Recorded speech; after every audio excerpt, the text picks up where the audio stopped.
Welcome back to Universal Journey Talk, part 2 of episode 9. Do you do it more for, in other words, for a spiritual thing, kind of more like, sometimes, in the way that Eric mentions it, or are you doing more for like, hey man, look, I gotta be able to, defend myself, or do you do it more for the sport? Like, what's your feeling on it? A little bit, not way too much for the spiritual aspect. No, I just do it more just for the, be a better fighter. It's exercise as well, keeps you in shape, and it's discipline, Maybe it might keep you a little bit more humble. Yeah, the more you know this, makes you a better fighter, So it's always good, especially for security. Like just to walk down the street knowing that someone, picks a fight with you, you can hold your own, But basically, but not for a spiritual side. Not for me. Just like fighters, not every fighter goes in for the spiritual side. Some fighters just want to fight, Some fighters just do it for the money. Rampage said, the minute I heard, guys can fight and make money, I'm in, So, so there's different levels, or not different levels, but different, reasons why people do stuff. But me, it's mainly just for the discipline and for the exercise, and that's pretty much it, in a nutshell, pretty much. And you know what? I think that's fine, because you know what? We do live in a world where, you can't dismiss the what I consider to be like the primal side, which is that, or the basic instinct of survival, which is that, there are people out there that have bad intentions, and you need to know how to self-defend yourself. That's why I do appreciate there's a school, it's like right across the street from me, whatever and stuff. And all they just teach, self defense. You see those little kids in there, and they're doing their thing. It's mostly little kids the whole time. I guess it's more for little kids, whatever. And I'm like, you know what? I think that's one of the best things that they can learn, because it teaches you from a very, very young age how to react properly, in my opinion, to scenarios, rather than because once again, I'm going back to what I was saying. Like, we're kind of in this like society where it's like, I'm gonna complain about things and have other people take care of my boom, this is bad, and so the government needs to change this and stuff. And I'm like, okay, granted, certain things the government should do, but then there's other things where it's like, you got to take care of that on your own. Meaning, like, you need to, when there are individual things that happens in our life, and if you're someone that just like phrase back and goes, someone needs to do something about that. And I'm almost like, hey, you know what? If you stand up and you have a moral background, meaning, it kind of was built up because you had to fight through it, then you start to realize it builds your character on a level, not just physically, but also mentally, where you're able to challenge things directly rather than, like scoot around and whatever and stuff. So, once again, I think that there's a mental side to it, which is good. There's also a spiritual side to it, and whatever. So anyway, so now I wanted to go back to, I think, Ian, did you get cut off a little bit? I'm not sure if you did. Add on to what you're saying, ultimately where it comes in, people get out of it kind of what they put into it. And it's also too, everybody comes into martial arts or gets its benefits for different reasons. A lot of people actually, and you're right, Kirk, many of the things you said, I won't say most, but I'll say a lot of people get into martial arts because of some sort of trauma that they need an answer to. Martial arts can provide that.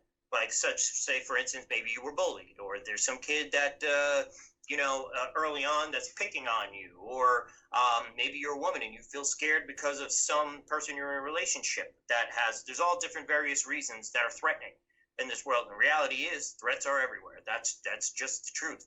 And many people, if you had a perfect background, childhood growing up or teenagehood or whatever, never ran into any confrontation, you're quite the lucky person. And, that's great, but that's just not reality. Most people are going to be involved in some sort of situation in something. So they usually start off where martial arts is just a way to protect themselves, almost like a weapon. But what happens is, as you get on into martial arts and into training of it, and especially if it's something that has an air of realism to it, or a training that is something that is in a very practical way, something that's prevalent in most people's lives, you're going to actually find out more about yourself, and then you reveal yourself. It's just like anything. You have to put yourself in certain scenarios and to find out what you're afraid of, what you like, what you don't like, how to better, how to not get hurt in a confrontation in a situation, how to handle it, so that's where the confidence comes in. Now, if you go even deeper, then you start to get to the spiritual side, where to me, martial arts is something where it reveals the truth. It's to me the only thing that's that exists where a human being can test religion, what they believe. One philosophy can literally be tested against another. Yeah. Because that's why most martial arts are the way of this, the way of that, the way of this guy, the way of whatever, because that's someone's philosophy that they put their whole belief into, and they wholeheartedly believe it. So the evolution of MMA and its big draw is that you have now an arena where people can literally test their belief system. Right. And find out what is true and what is not true. And ultimately, how many times do we hear that? A guy goes, well, I believe in my art, and I've already visualized the fight. So all I have to do is go in there and execute it, and I know it's going to happen. And to their dismay, at the end of the fight, the other guys get his arms raised.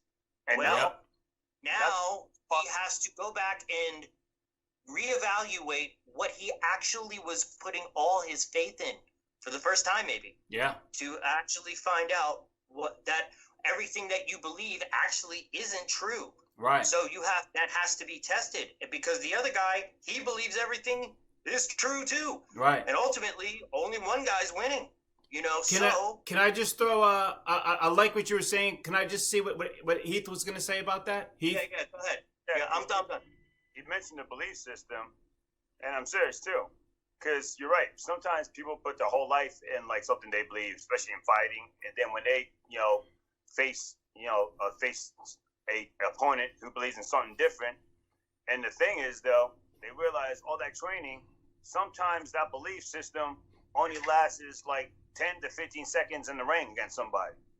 That's how fast it changes. And then they wake up and realize, like, all that time I put in, and this guy took me out in 15 seconds, like the Gracies. They submit people left and right and finish them so fast. And then you realize, like that is the beauty about MMA. And I agree with Ian in that sense. Like, right. Sometimes you train, and you're always going to think, oh, win or lose, I'll tell you now, this will not be no quick match. And then you realize the fight's only 5, 10, 15 seconds.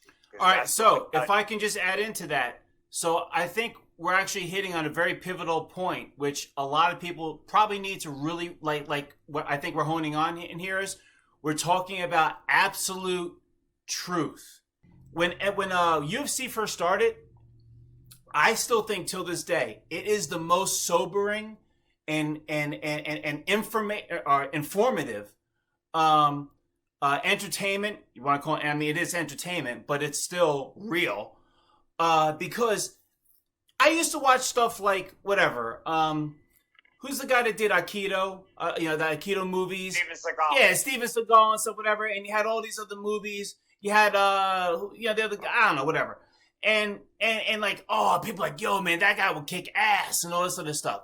All right, we've seen people when UFC first started that were like a karate master or a whatever master, a Aikido master or whatever, all these masters and shit. And they got killed, whatever stuff. Mostly by the Gracies, by the way, whatever, because jiu-jitsu really shut a lot of people down. But anyway, the bottom line is there were still some really powerful people that did some amazing things, whatever. And basically it put the end generally to the controversy of what really works and what really doesn't. You know what I mean? Like the stuff that's all showy, wah, wah, wah, wah, wah, compared to the stuff that really works. And that's why I love UFC till this day. Because other people go, like, hey man, whatever, blah blah blah, but and they talk all this stuff. We've got now an archive from the first one till UFC 262 or whatever we are now, or whatever and stuff, of what works and what doesn't. John Jones being probably one of the all-time best, as screwed up as his life is and stuff, whatever and stuff. That goes to show you, like, if you Judge. what's that? Don't judge. Yeah. Well, whatever. I mean, hey, look, there's many different things, but anyway. So I'm just saying is that UFC to me, once again, it shows realism, and so actually to go along that, I wanted to ask a question to you guys. So now I'm gonna just kind of go a little bit off into a side thing here.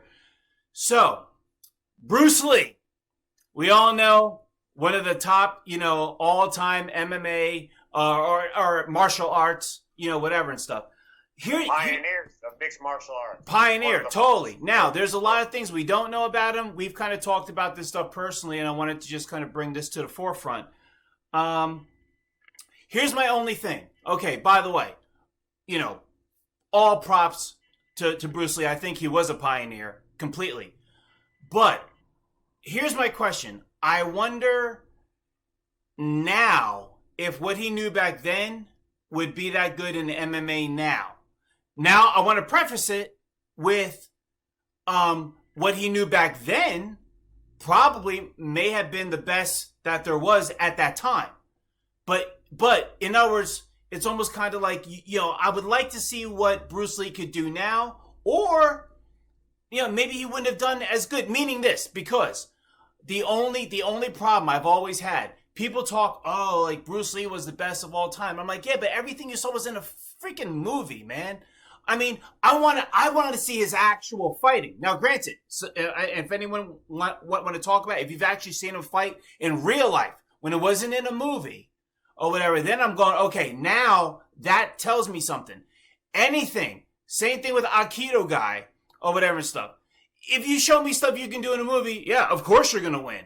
You know what I mean? Whatever. So what I'm saying is how much of Bruce Lee was actually like the real deal, and that I can go, compared to which is like, man, most of this stuff was just in the movies. So what do you guys think, Eric?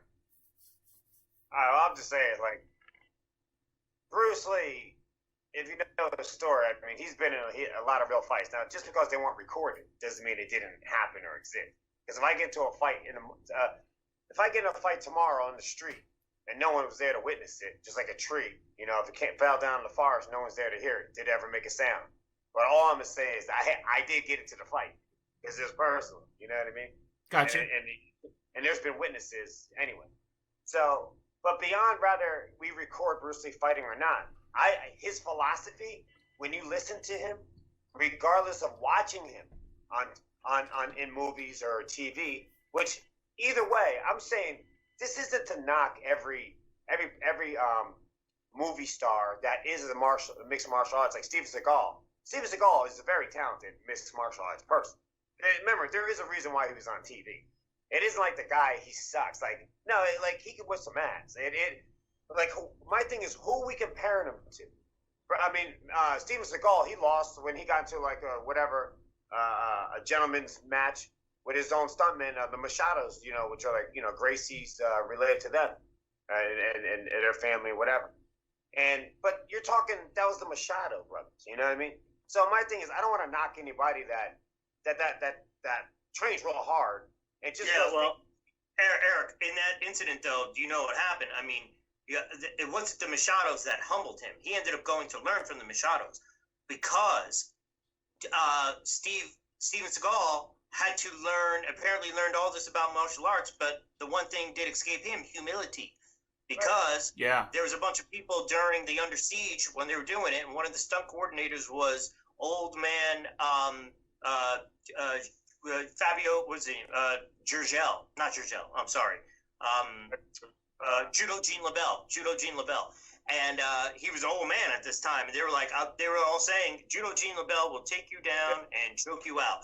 And Steven Seagal said, nobody's taking me down and choking him out. So then he went at it with Judo Gene LaBelle, and at, I don't know, the ripe old age of 60-something, here he is choking out Steven Seagal. And after that moment, he learned, you know what? Everything I believed isn't exactly so true.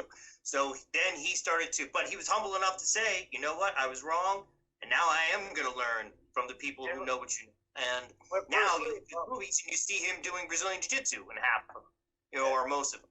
So Steven Seagal, though, the one thing you have to admit, though, because you said that, all right, maybe Judo Gene LaBelle, whatever his name, beat him. But I do know for a fact who Steven Seagal did beat, and nobody talks about it. Another famous person. What was the girl in Weird Science? That was his wife. LeBrock? Kelly LeBrock? He beat his wife and proved that.